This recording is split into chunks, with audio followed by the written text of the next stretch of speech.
പത്തനംതിട്ടയിൽ നിന്ന് ഒരു അപകട വാർത്ത ഇതാ എത്തുകയാണ്. പത്തനംതിട്ട MC റോഡിൽ കാറും ബൈക്കും ഓട്ടോയും അപകടത്തിൽപ്പെട്ട് ഒരാൾ മരിച്ചുവെന്ന വാർത്തയാണ് വരുന്നത്. മാന്തുക സ്വദേശി ജിജോ മോനാണ് മരിച്ചത്. ചെങ്ങന്നൂർ ഭാഗത്തേക്ക് പോയ കാർ നിയന്ത്രണം വിട്ട് എതിർദിശയിൽ വന്ന സ്കൂട്ടറിലും ഓട്ടോയിലും ഇടിക്കുകയായിരുന്നു. സുജു ടി ബാബു ഉണ്ട് പത്തനംതിട്ടയിൽ നിന്ന്. സുജു, ഒരേ സമയം 3 വാഹനങ്ങൾ അപകടത്തിൽപ്പെടുകയായിരുന്നു അല്ലേ? എങ്ങനെയാണ് സംഭവിച്ചത്? തീർച്ചയായിട്ടും മനോ, ഒരേ സമയത്ത് 3 വാഹനങ്ങൾ അപകടത്തിൽപ്പെട്ടാണ് ഇപ്പോൾ യുവാവ് മരിച്ചിരിക്കുന്നത്. അപകടത്തിൽ സ്കൂട്ടർ യാത്രികനായ മാന്തുക സ്വദേശി ജിജോമോനാണ് മരിച്ചിരിക്കുന്നത്. ഇന്ന് പുലർച്ചെ 6:15 അപകടം.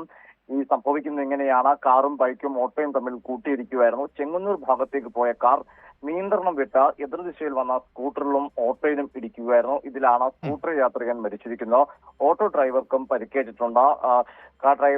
ഓട്ടോ ഡ്രൈവർക്കും അതുപോലെ വാഹനം കൊണ്ടുവന്ന കാർ ഡ്രൈവർക്കും പരിക്കേറ്റിട്ടുണ്ട്. അവരുടെ പരിക്ക് ഗുരുതരമല്ല. ഇപ്പോൾ സ്കൂട്ടർ യാത്ര ചെയ്ത ജിജോ മോനാണ് മരണപ്പെട്ടത്. രാവിലെ അമ്മയെ പള്ളിയിൽ കൊണ്ടുവിട്ട ശേഷം തിരികെ വരുമ്പോഴാണ് ഈ അപകടം ഉണ്ടായിട്ടുള്ളത്. മനു, വളരെ വളരെ വേദനിപ്പിക്കുന്ന വാർത്തയാണ് രാവിലെ നമ്മുടെ മുൻപിലേക്ക് വരുന്നത്. വീണ്ടും ഒരു അപകട വാർത്ത എത്തുന്നു. വല്ലാതെ വേദനിപ്പിക്കുന്നുണ്ട് നമ്മളെ.